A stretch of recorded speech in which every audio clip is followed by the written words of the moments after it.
Casone's watching this market worsen going into the numbers. Cheryl, your thoughts? What is the number? So we came in at 263,000 jobs. 263,000 jobs. That is well above the estimate for 200,000. As for the rate, that stayed the same, 3.7%. That came in as estimates told us that was going to come in at 3.7%. That is the rate. 263,000 jobs added, stronger than expected. The estimate was 200. Government jobs, 42,000 government jobs coming in.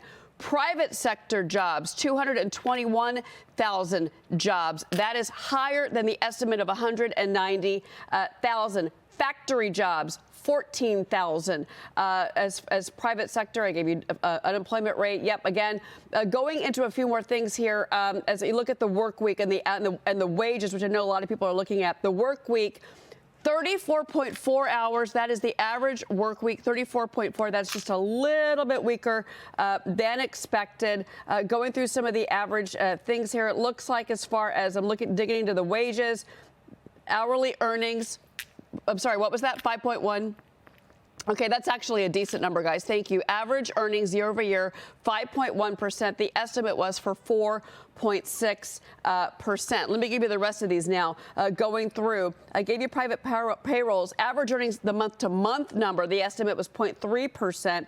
This came in at 0.6%. 0.6%. The reason I'm saying this is good is because, honestly, that's consumer spending. So when you're seeing wages jump a little bit, that's a kind of a good hit for the economy, if you will. Again, average earnings year over year, 5.1%. The estimate was 4.6%. Down to labor force participation. That came in at 62.1. Labor force participation coming in 62.1. Let me get into the report and give you exactly what the government is saying led to this stronger than expected jobs report. Looks like, I'm not surprised by this, notable gains, leisure and hospitality. We've been talking about that this week, guys. Healthcare, and then government jobs. The government jobs is interesting. And again, that was stronger than expectations because some folks have been saying that the government's playing COVID catch up when it comes to hiring.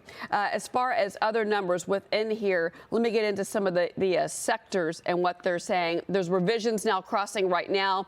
Revisions.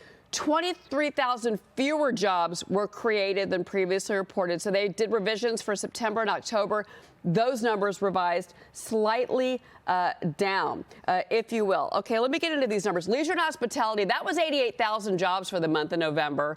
62,000 of that was food services and drinking places.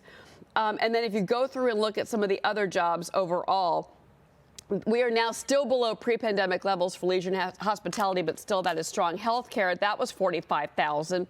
Ambulatory healthcare services, 23,000. Hospitals, 11,000. And then nursing home care facilities, 10,000. But again, looking at some strong numbers here, I'll send it back to y'all for reaction. I'm going to keep going through the report. It's a massive report. I got to go through some other numbers here, but I do want to get in. Again, as the market, Maria, trades down 465, I'll let y'all analyze that one right now. Well, it's very simple here. You got a good jobs report for American workers.